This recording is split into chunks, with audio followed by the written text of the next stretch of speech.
Hello, hope you're doing well. Welcome back to the Weapons of War podcast. And as usual, I'm your host, Eden Chonde. Today, we are going to look at an interesting topic, and we are going to be guided by an article I read in the Telegraph on July 6th this year. The title, Your Child Doesn't Have Special Needs, They Are Just Naughty. It was written by Celia Walden, and the kicker of the article, our insistence on explaining away bad behavior with a diagnosis has trapped unruly children in a culture of excuses. I think we can tell where we are headed. This is about disciplining of children without creating excuses. She begins the article by quoting a teaching assistant called Paul Schaud. So it goes, it would seem that there is no such a thing as naughty children anymore. There has to be an underlying explanation. That is that she's quoting the teaching assistant. I do not believe this is the case. My belief is that some children are just badly behaved. There are no underlying issues. It is purely down to how they have been brought up. So this teacher was raising a concern. Of course, he also had a series of Facebook posts that he put up stating that there is a lot of excuses that are being made by children under the guise of suffering various disorders. Yet there are certain children that are merely or just naughty, and those should be handled differently. But he saw a trend where all children, no matter the naughty ones and those that need special attention, were all lumped together as children with special education needs. And the teacher was taking exception to this. And here the article also states that obviously there are badly behaved children in the world. Obviously, some of them will have underlying issues, and equally, obviously, this cannot be true for every single badly behaved child. So he knows that some badly behaved child are simply bad children, and those require different measures. They don't require any medication or diagnosis. That's the essence of the article. And the article, so the author continues to say that people have been having it out over the dinner table for years, but no one wants to have it out in the open for the same reason they didn't want to go near the overdiagnosis, in brackets, and self-diagnosis of mental and behavioral disorders for more than a decade. She knows that yes, that these are things that people are talking about quietly at their dinner tables, perhaps in their bedrooms, that indeed there are some naughty children, but publicly people don't want to even start or go down that lane. Also, the teacher was keen. She notes in her article that the teacher was keen to emphasize that this was not about denying that there are children who need really special education needs. But the teacher was also saying parents and management who are hiding behind a diagnosis or are using it as a convenient excuse to explain or even justify terrible behavior. That was the teacher's main issue, that bad behavior today is being excused or swept under the carpet under the guise of disorder this, disorder that. And also the author notes that in our tribal social media warped world, we have lost the ability to admit or perhaps even understand that two things can be true at once. She knows that there will be special education needs children in true need of softer, individualized methods of support, but also unruly kids who could thrive with a little discipline and a zero excuses culture. She knows that those two things can be true at the same time. Those children who need the special needs and those who simply need discipline, not excuses. So, and for me, the thing is that this is a symptom of what is happening in society today, where uh, there's almost a total lack of responsibility. Something happens and people are quick to jump to an excuse. Someone does something wrong and people are quick to jump to an excuse. There is a culture of excuses and lack of responsibility and accountability that has crept into society today. For me, my biggest attention jumps to what happened at the Gaba daycare center here, that the first news that came through after we heard of the gruesome murder of the toddlers, the first thing that came through was the mental health of the murderer. Mental health, mental health, mental health. This I saw this headline from the monitor. Clerics condemn Kampala daycare killings, demand mental health screening for, for the for the murderer, and this was on the Observer. Suspect in Daba toddler killing has history of mental illness, witchcraft. The 38-year-old Christopher Okello Anyum was reportedly previously flown to the United States by his family for mental health treatment before quietly returning to Uganda. So once we start to create excuses, now you see that someone murders kids, and the first thing we think about mental health. So then uh, anything else takes a backseat. This person is sick. They did this because they had this disorder, they had that disorder. And that culture of creating disorders and creating excuses removes accountability. And that's what this teacher was talking about, that when we try to diagnose even bad behavior as a disorder, then when will people discipline the kids? How can parents then discipline the kids? How can teachers discipline the kids when everything has been diagnosed as a disorder? And I think it was 2024, we saw the memes of the Jaden memes over the Christmas period, how Jaden goes to the village and they say Jaden has stepped in the saucepan of sauce, leave him. Jaden has done this, has stepped on the uncle, said leave him. But this kind of culture of excuses and lack of accountability and responsibility and discipline creates these kinds of Jadens that we are joking about. Yet, in reality, those jokes were not out of the blue. Those jokes were born out of reality on ground, that there are children today or parents today that have given up or that are hands off in terms of disciplining of children under the guise of disorder, this trauma, this mental health, this everything. Now, when it comes to disciplining of children, people are walking on eggshells. Don't touch, don't touch, don't do this. How are children going to, be raised up without discipline? How are they going to survive in this world without any discipline? You are perhaps in a church service somewhere, and then I'm sure we've all experienced these things, and children are loitering all over, almost going to the reverend or pastor's pulpit, almost pulling him down, and the parents are seated there in the pew just looking on. And then it's the ushers to run around and try to get the children, and the parents are comfortable, seated. They are part of the congregation. It's even unimaginable. But yet, a couple of years back, you couldn't even do that in your own house when visitors were around. How would you even know it around the living room and visitors that come through? Who were raised in a world or in homes where there were boundaries. You knew what to do when and how. Why? Because the parents did their jobs. But today we are so hands off. Why? Because everything now is a disorder. A child just runs around, yeah, that's leave them, leave them. Leave. Parents apologizing to their kids who have done something wrong. A child does something wrong, and the parent is apologizing. So we have, while we are more present than perhaps our parents were, we are really present. We are there on the sports days, we are there on swimming galas, we are there on class days, whatever it is, we are there. But we are not even have carrying out our duties as parents as our parents did in terms of discipline. Yes, they may not have been there quite as much as we are, but they discipline more than we are, we who are present, which is a sort of a paradox, if you ask me. Present, not disciplining, not so much present, but disciplining. How has this all crept into our society and teaching us how to, positive parenting?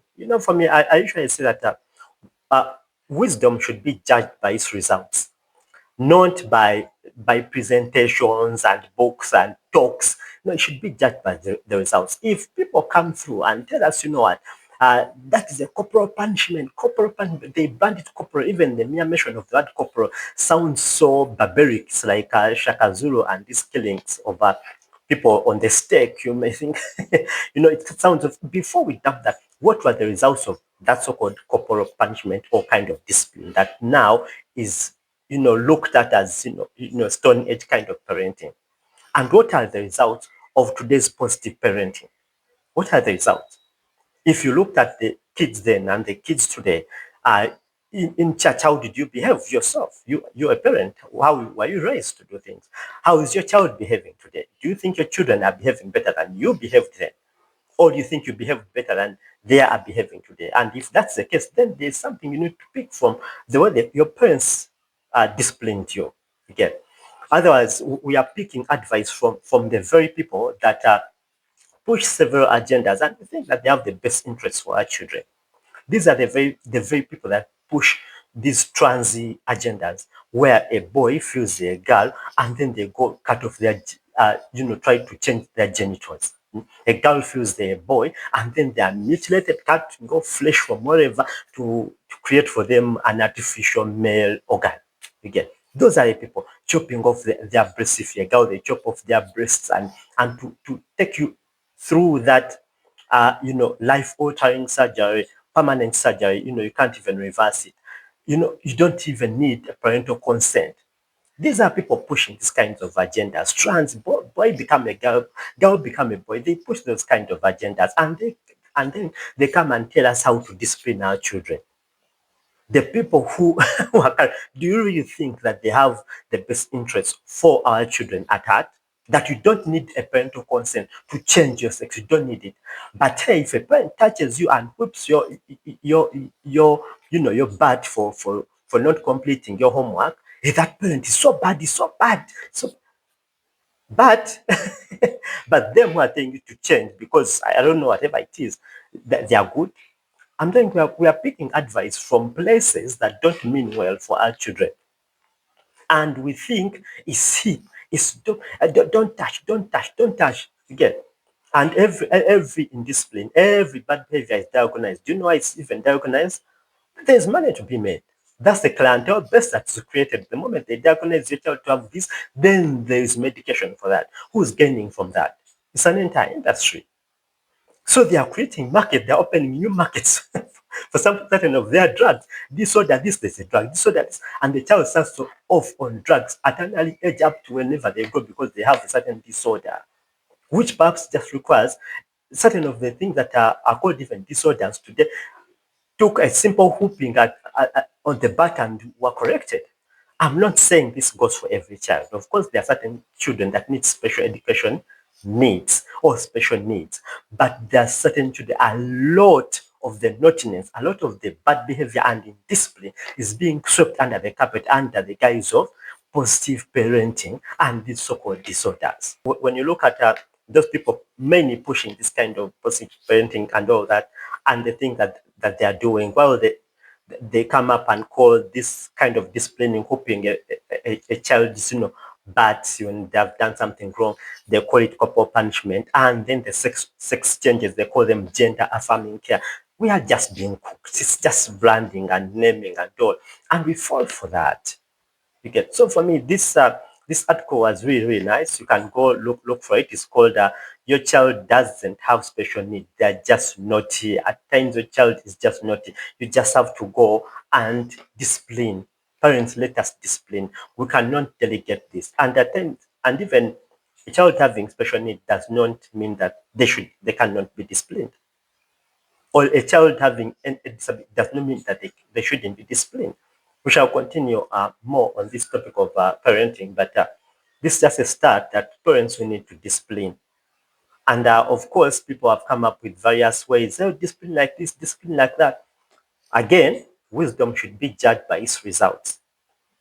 I'm not saying that children should be hooped and what with belts and whatever and hooked whatever body parts you find. Just ensure the belt lands with as much force as possible. I'm not calling for that kind of discipline, but I'm calling for a discipline that is reasonable as a parent, because you are disciplining, you are not punishing per se. You are not whooping a thief. You're just disciplining, and discipline requires a certain level of force, a certain level of, reprimanding. A child should know when they have done something wrong that it is wrong, that someone is unhappy about it. They should know that there is authority. But if we raise every child as a special needs child, as a child who should be pampered, that wherever they are, people have to walk on eggshells, the world is not like that. We are doing them a huge disfavor.